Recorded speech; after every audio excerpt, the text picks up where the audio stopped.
یہ بات میں اس لیے بتا رہا ہوں کہ جو مشاہدات کے چکروں کے اندر پڑتے ہیں، مشاہدات قادیانی بھی کہتے ہیں کہ ہمیں ہوتے ہیں، مشاہدات بریلوی بھی کہتے ہیں، تبلیغی جماعت والے بھی کہتے ہیں، خوابوں کو مشاہدات کا ہر جگہ پر. اور میں کہتا ہوں کہ جو دیکھتا ہے، جو کہتا ہے، کوئی اتنی بڑی بات نہیں ہے. اللہ تعالیٰ قرآن کے اندر کیا فرماتا ہے؟ وَمَا كُنَّا مُعَذِّبِينَ حَتَّى نَبْعَثَ رَسُولًا. ہم کسی قوم کو عذاب نہیں دیتے جب تک رسول کو مبعوث نہ کر دیں.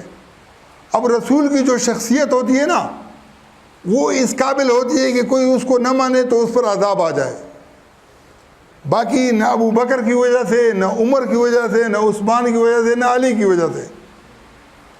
اہل تشیع کا زور توڑنے کے لیے نہیں، ان کو اپنی جگہ پر لانے کے لیے میں کہہ رہا ہوں. اس لیے کہ اگر دونوں لڑ پڑے تو نقصان کس کو ہوگا؟ پاکستان کے اندر شیعہ بہت اقلیت میں ہیں تو مارے جائیں گے. میں ڈرا بھی نہیں رہا ہوں، میں دل سے جو نا یہ کہتا ہوں کہ فسادات نہ ہوں. لیکن جب آدمی اپنے موقف پر بہت زیادہ ڈٹا ہوا ہوتا ہے نا تو پھر فسادات کا شکار بھی ہو جاتا ہے. ایک حدیث کے اندر آتا ہے، ایک شیعہ نے بہت حدیث نقل کی کہ جس نے من لم یعرف امام الزمانی فقد مات میتۃ الجاہلیہ، جس نے زمانے کا امام نہیں پہچانا وہ جاہلیت کی موت مرا. جس کے گردن کے اندر امام کی بیعت کا توق نہیں وہ جاہلیت کی موت مرا. جس نے امام کی اطاعت نہیں کی وہ جاہلیت کی موت مرا. مسئلہ یہ ہے کہ ان کا جو مہدی غائب ہے اس کی آدمی بیعت کر سکتا ہے، اس کی آدمی اطاعت کر سکتا ہے. ان کے ذہن میں یہ ہے کہ امام ہر زمانے میں ہونا چاہیے. حالانکہ ہر زمانے میں امام نہیں، نبی بھی نہیں ہوتا. فطرت کا جو زمانہ ہوتا ہے نبوت کے، اس زمانے میں نبی نہیں ہوتا نا. فطرت کے زمانے میں رسول اللہ صلی اللہ علیہ وسلم سے کتنے عرصے پہلے انبیاء جو گزرے تھے، بیچ کے اندر کتنا وقفہ آیا. تو اگر تم امام کو جانشین کہتے ہو تو وہ کہتے ہیں کہ علی کے بعد جو ہے نا یہ تسلسل قیامت تک ایک تو ہونا چاہیے نا، ہر زمانے میں ہونا چاہیے. حالانکہ ایسا نہیں ہے. ہم یہ کہتے ہیں کہ جن 12 کی تم بات کرتے ہو اس کی تو ابھی ابتدا بھی نہیں ہوئی ہے. اور امام ایسا نہیں ہوگا کہ ماں کی گود میں کوئی امام بن جائے. زمانے کو، زمانے کی کایا وہ پلٹے گا تو امام ہوگا. ایسے تھوڑی اس بیچارے کو پتہ ہی نہیں ہے کہ بھئی امام کہاں بیٹھا ہے، یا ماں کی گود میں پیدا ہو گیا بس امام ہو گیا. یہ جو غلط فہمیاں ہیں اس کو میں اس لیے دور کرتا ہوں کہ چونکہ انہوں نے مخالفت والی بات کبھی سنی نہیں ہوتی ہے.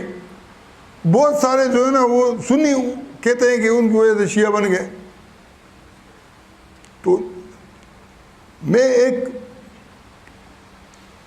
مدینہ منورہ کے اندر قدوس بھائی اور ہمارے بشیر بھائی ہیں، سعودیہ میں ہوتے ہیں، وہ بھی ساتھ میں تھے. وہ مجھے کہہ رہے تھے کہ تم شیعہ تو نہیں ہو. لیکن میں شیعہ تو ہوں. تو میں نے کہا کہ تم کیا ہو؟ بولے کہ الحمدللہ کہ ہم سنی ہیں. میں نے کہا الحمدللہ کہ میں شیعہ ہوں. لیکن الحمدللہ سے کیا ہوتا ہے؟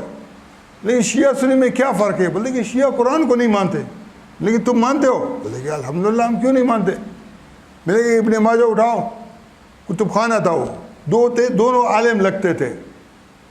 میں نے کہا کہ ابن ماجہ کے اندر اب اس میں لکھا ہے کہ 10 آیات تھی رضاعت کبیر کے. بڑا آدمی اگر عورت کا دودھ پیے تو اسے رضاعت ثابت ہوتی ہے. اور رسول اللہ صلی اللہ علیہ وسلم کی وفات کے وقت چربائی کے نیچے یہ آیات پڑی ہوئی تھی اور بکری کہا گئی. یہ شیعوں کی طرف غلط منسوب ہے کہ 10 پارے حضرت عائشہ رضی اللہ عنہ کی بکری نے کھائے ہیں. یہ سنیوں کی روایت ہے لیکن 10 پارے کی نہیں، 10 آیات کی ہے. انہوں نے دیکھا تو دنگ رہ گئے. میں نے کہا کہ میں تو نہ شیعہ ہوں نہ سنی ہوں. وہ بولے تھے کہ ہم بھی نہ شیعہ نہ سنی ہے. اب مسئلہ یہ ہے کہ میں جو کہہ رہا ہوں کہ یہ جو اہل سنت والجماعت کا جو ایک سیدھ ہے نا، کہ بھئی قرآن کے مقابلے کے اندر اگر کوئی احادیث آتی ہیں تو اس کو، اب یہ قرآن اللہ تعالیٰ قرآن کے لیے قرآن میں وہ دیتا ہے کہ اس کے اوپر ذمہ داری میری ہے، انا نحن نزلنا الذکر وانا لہ لحافظون، اس کو بکری کہا سکتی ہے؟ لیکن حدیث کے اندر اگر آئے گا تو کیا ہوگا؟ وہ حدیث رد ہوگی، وہ منگڑت ہوگی۔ یہ حوصلہ کس نے دیا ہے؟ یہ امام ابو حنیفہ رحمۃ اللہ نے دیا ہے، یہ فقہائے حنفی نے دیا ہے، یہ جو علماء حق ہیں انہوں نے دیا ہے۔ وہ انجینئر صاحب جو ہے نا بیچارہ، وہ تو اگر ان چیزوں کے پیچھے پڑے گا نا کتابی، تو پتہ نہیں کتنی بلوں کے اندر ان کو گھسنا پڑے گا۔ ہم یہ کہتے ہیں کہ جو رسول اللہ صلی اللہ علیہ وسلم نے فرمایا کہ بدأ الاسلام غریباً فسیعود غریبا فطوبی للغرباء، اس کے اندر دو بڑے بڑے فیکٹر ہیں۔ شیعہ حضرت عمر فاروق رضی اللہ عنہ کے بارے میں بہت غلط فہمیوں کا شکار ہیں، اور حضرت علی کا کہتے ہیں کہ اگر ان کے پاس اقتدار ہوتا تو کیا ہوتا؟ 12 ائمہ تک آج تک خلافت چلتی رہتی۔ حضرت عمر نے سب کچھ زیر و زبر کر دیا۔ میں یہ کہتا ہوں کہ دونوں 19-20 ہیں۔ کیا ہیں؟ رسول اللہ صلی اللہ علیہ وسلم نے فرمایا بدأ الاسلام غریباً فسیعود غریبا، اسلام اجنبیت کی حالت میں شروع ہوا ہے، پھر اجنبی بن جائے گا۔ اب رسول اللہ صلی اللہ علیہ وسلم جب دنیا سے تشریف لے گئے تو انصار کہہ رہے تھے کہ ہم میں سے خلیفہ ہو، ابو بکر عمر نے کہا کہ قریش میں ہو، علی کہہ رہے تھے کہ اہل بیت میں سے ہونا چاہیے۔ اختلاف تو تھا نا۔ حضرت عمر فاروق نے بھی بہت سارے اقدامات کیے ہیں۔ حضرت عمر فاروق کی طرف منسوب ہے کہاں پر؟ صحیح مسلم کے اندر، کہ یہ جو رجم کی بات ہے نا، رجم کا حکم کہ شادی شدہ کو کیا کرو؟ سنسار کر دو، شادی شدہ کو سنسار کر دو، اور جو غیر شادی شدہ ہیں ان کو کیا کرو؟ 100 کوڑے لگاؤ یا 1 سال کے لیے جلا وطن کر دو۔ حضرت عمر نے کہا کہ اگر مجھے یہ خوف نہ ہوتا کہ لوگ کہیں گے کہ عمر نے قرآن میں اضافہ کیا ہے، تو میں یہ جو رجم کا حکم ہے اس کو قرآن کے اندر لکھ دیتا تاکہ لوگ پیچھے نہیں ہٹے۔ اب یہ تو ہماری کتابوں کے اندر موجود ہے۔ اب جو بیماری جہاں سے چلنی تھی اللہ نے اسی کے ہاتھ سے اس کو کیا کرنا تھا؟ دفن کرنا تھا۔ بھائی بخاری کی روایت ہے کہ جب تک قرآن کی آیات احکام نازل نہیں ہوتے تھے تو رسول اللہ صلی اللہ علیہ وسلم یہودیوں اور نصرانیوں کا جو مذہب تھا ان کے مطابق فیصلے دیتے تھے، یہاں تک کہ سر کی جو مانگ ہے وہ پہلے مشرکوں کی طرح پیچھے، بعد میں جو اہل کتاب کی طرح آگے کنگھی کرنے لگے۔ یہ بخاری کی روایت ہے۔ تو ایک یہودی نے کیا کیا؟ رسول اللہ صلی اللہ علیہ وسلم کے سامنے کہا کہ میرے لڑکے نے جو کنوارا ہے، میرے لڑکے نے جو کنوارا ہے دوسرے کی بیوی کے ساتھ بدکاری کی، اب میں نے اس کے ساتھ فیصلہ کیا کہ بھئی 100 جو نا بکریاں تم لے لو اور معافی تلافی کر لو۔ تو اس نے کہا کہ میں نے فیصلہ تو کر لیا۔ اس کے بعد علماء نے مجھے بتایا، کس کے علماء نے؟ یہود کے علماء نے کیا بتایا کہ تمہارا جو بیٹا ہے اس کو تو خالی کوڑے لگیں گے اور 1 سال کے لیے جلا وطن ہوگا، اور جو کیا ہے اس کی بیوی ہے وہ سنسار ہوگی۔ تو اس نے کہا کہ میں اب یہ فیصلہ آپ کے لیے لے کے آیا ہوں کہ آپ ہمارے لیے فیصلہ کر دیں۔ تو اس کے اوپر جو تورات کے اندر لکھا ہوا تھا وہ چھپانے لگا جو یہودی تھا، اور جو یہودی مسلمان ہوا تھا اس سے بتایا کہ تم ہاتھ اٹھاؤ، اور اس کے اندر رجم والی وہ لکھی تھی کہ اذا الشیخ والشیخۃ اذا زنیا فرجموہما، بوڑھا عورت اور بوڑھا مرد اور بوڑھی عورت اگر زنا کریں تو دونوں کو رجم کرو. تو تورات میں لکھا ہوا تھا. تو نبی علیہ السلام نے کیا کیا؟ اس کے اوپر عمل درآمد کرا دیا کہ بھئی پیسوں کے اوپر معاملہ نہیں چلے گا. اسے جا کے اس عورت کو سنسار کروا دیا اور اس کے بیٹے کے لیے وہی حکم دے دیا. اب مسلمان عورت نے جب اقرار کیا زنا کا، اس کے اوپر بھی رسول اللہ صلی اللہ علیہ وسلم نے سنساری کا حکم جاری کر دیا. ایک مرد نے اپنے اوپر گواہی دے دی تو اس کے اوپر بھی یہاں پر رسول اللہ صلی اللہ علیہ وسلم نے ایک عدل کا تقاضے کے اوپر عمل کیا کہ جو یہودیوں کے لیے کیا نا تو اپنے والوں پر بھی رحم نہیں کیا. مرد کے ساتھ بھی جو سلوک کیا وہی عورت کے ساتھ بھی کیا. لیکن جب قرآن کی آیات نازل ہوئی کہ زناکار کے اوپر چاہے مرد ہو چاہے عورت 100 کوڑے ان کو کیا کرو، لگاؤ، مرد ہو یا عورت ہو، یہ قرآن کا حکم ہے. اب بخاری کے اندر جو ہے نا وہ ایک صحابی سے وہ پوچھتے ہیں کہ بھئی اس حکم کے بعد کسی کو سنسار کیا گیا؟ اس سے بولا کہ مجھے نہیں پتا. اب مسئلہ یہ کہ ایک واقعہ ہے اس کو آپ بار بار اتنا رپیٹ کرتے ہو کہ آپ کو ہزار معلوم ہوتے ہیں. صحابہ کا تو یہ مسئلہ نہیں تھا کہ اور کوئی کام نہیں تھا، روزانہ صبح شام یہ واقعات ہوتے تھے کہ زنا کرتے تھے اور سنسار کیے جاتے تھے. وہ ایک ہی واقعہ ہے، یہ اس کے علاوہ کوئی اور واقعات نہیں، اسی کو مختلف انداز میں ریپیٹ کیا گیا ہے. لیکن جب قرآن کے اندر حکم آ گیا تو اس کے بعد عمل کس کے مطابق ہونا چاہیے تھا؟ قرآن کے مطابق ہونا چاہیے تھا. اب حضرت عمر جو تھے نا وہ تھوڑے شدت پسند تھے. اشدہم فی امر اللہ عمر. اس نے یہ سنساری کا جو وہ ہے نا ابھی تو مغیرہ ابن شعبہ جو تھے یہ گورنر تھے بصرہ کے. اس کے اوپر جو ہے نا 4 افراد نے گواہی کے لیے آئے. انہوں نے کہا کہ بھئی ہم نے اس کو زنا کرتے ہوئے دیکھا ہے. تو پہلا شخص جب آیا، جو پہلا فرد آیا تو حضرت عمر بہت پریشان ہو گئے. اب مغیرہ ابن شعبہ جو بصرہ کے گورنر تھے، ساتھی تھے، دوست تھے، اس کو سنسار کرنے کا جو ہے نا بڑا دل چاہیے نا اس کے لیے.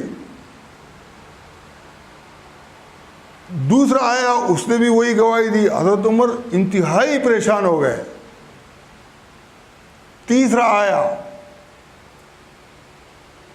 اس نے جب گواہی دی نا تو حضرت عمر کی پریشانی کی انتہا نہیں رہی. اب وہ جو چوتھا آ رہا تھا حضرت عمر نے اس کو آتے ہوئے کہا، اس کو لالچ دی. لالچ کا مطلب پیسوں کی لالچ نہیں. اس نے کہا کہ یہ مجھے لگتا ہے کہ اللہ تعالیٰ اس کے ذریعے سے، اس کا نام زیاد تھا، اس کے ذریعے سے یہ جو صحابی ہے اس کو اللہ تعالیٰ اس ذلت سے بچائے گا. اب ایک تو سنساری، دوسرا ذلت. جب وہ قریب آ گیا گواہی دینے لگا تو حضرت عمر نے زور سے چیخا کہ بتاؤ تیرے پاس کیا ہے. وہ راوی کہتا ہے کہ اتنی زور کی دھاڑ تھی یہ کہ قریب تک میں بے ہوش ہو جاتا. وہ گواہی کیا دے رہا ہے؟ وہ گواہی دے رہا ہے کہ یہ جو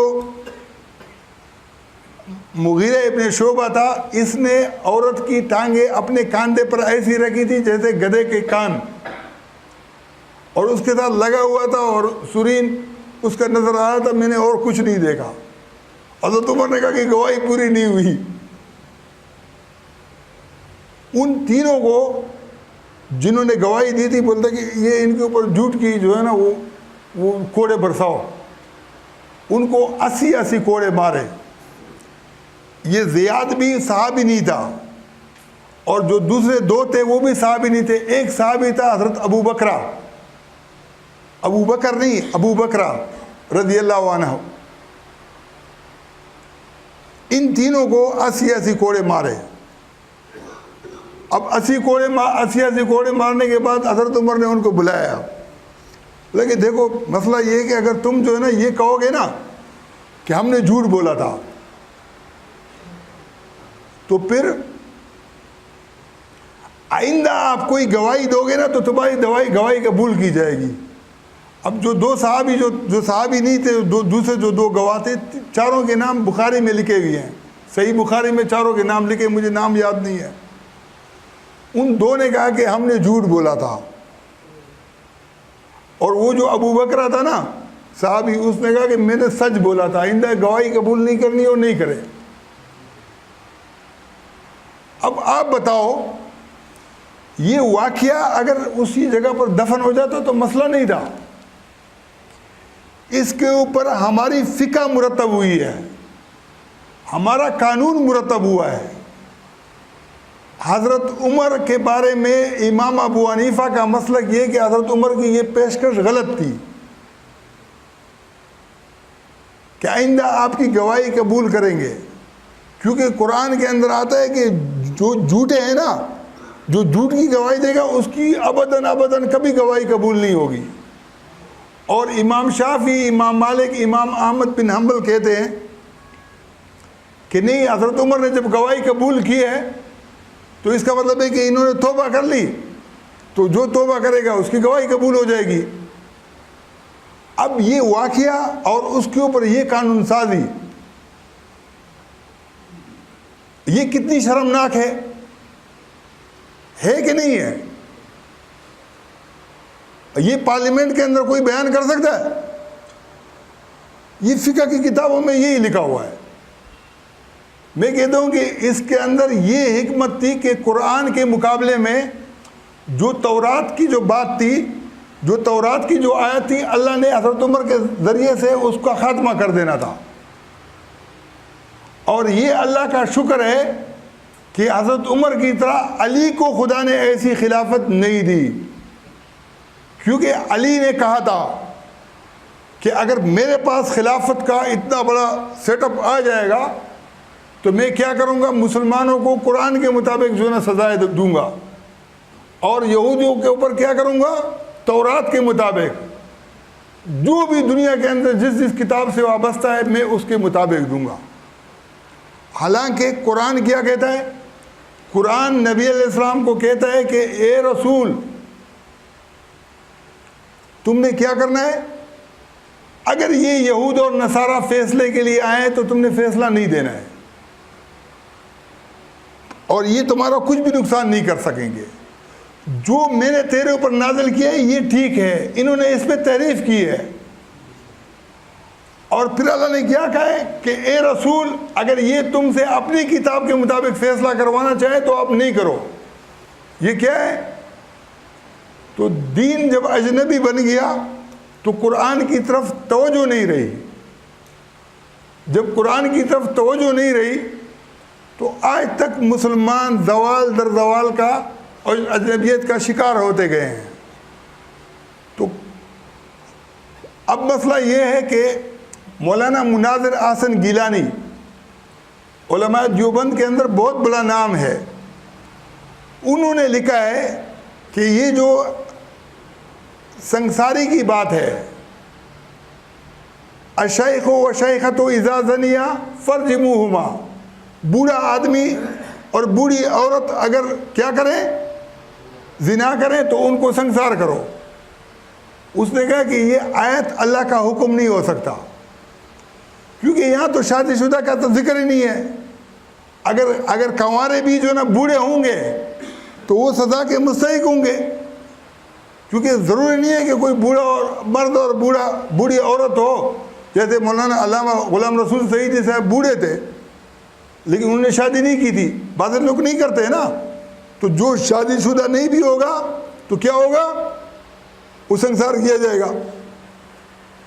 اور اگر جوان ہوگا اور شادی شدہ بھی ہوگا تو اس آیت کی زد میں تو نہیں آئے گا، تو بولے کہ یہ آیت تو ہو ہی نہیں سکتی ہے. اور یہ جو ان کی کتاب ہے جس میں یہ لکھا ہوا ہے، یہ بنوری ٹاؤنوال نے چھاپی بھی ہے. اب مسئلہ یہ کہ یار لوگوں کے سامنے واضح تو کر دو. ہم تو جو لگے ہوئے ہیں، ہم ایسے نہیں ہے کہ اپنی طرف سے کچھ لگے ہوئے ہیں. جو لکھا ہوا ہے جو تم چھاپ رہے ہو یار. آج آپ اسرائیل کے پاس جاؤ نا، اس کو بولو کہ یار تمہاری تورات کے مطابق میں خود پر کیا کرنا چاہتا ہوں، سنسار کرانا چاہتا ہوں. کیا کرنا چاہتا ہوں؟ سنسار. وہ بولے گے کہ تورات بھی گم ہو جائے، تم بھی گم ہو جاؤ. بولتا کہ سنسار میں نے نہیں کرنا، ہم تو بدنام ہو جائیں گے. تو جب قرآن کے اندر سزا نہیں ہے اور تم نے دینی بھی نہیں ہے تو پکڑ کے کیوں بیٹھے ہو؟ ابھی دیکھو ایک کنواری لڑکی پٹھانوں کے اندر، پنجابیوں میں، مہاجروں کے اندر، اگر وہ زنا کرتی ہے نا کنواری لڑکی تو مار دی جاتی ہے، قتل کر دی جاتی ہے. اور مرد شادی شدہ ہو تو بھی کوئی اس کو نہیں کرتا.